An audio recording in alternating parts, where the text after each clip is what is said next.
આ છે ખુરાસાની અજમાના ઔષધીય ગુણો અને ઉપયોગો વિશે.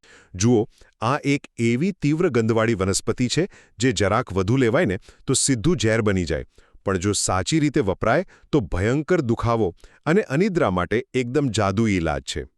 પહેલી વાત તો એ કે આપણા રસોડામાં જે રેગ્યુલર અજમો હોય છે ને, આ એનાથી સાવ અલગ છે.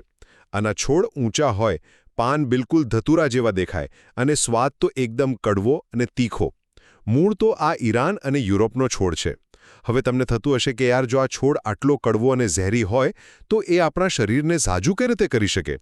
તો બીજું, આનો જવાબ એના અદ્ભુત ઔષધીય ગુણોમાં છે. આ એક જબરદસ્ત પેનકિલર છે અને મસ્ત ઊંઘ પણ લાવે છે. જો સર્પગંધા સાથે મિક્સ કરીને લઈએ ને તો અનિદ્રા સાવ ગાયબ.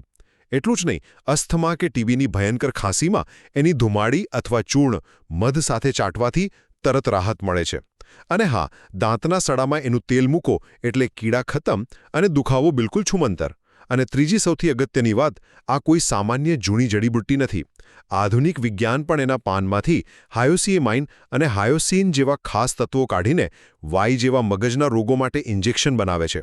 પણ હા, મારી એક કડક ચેતવણી બરાબર યાદ રાખજો. આનો જાતે તો ક્યાવે પ્રયોગ ના કરતા.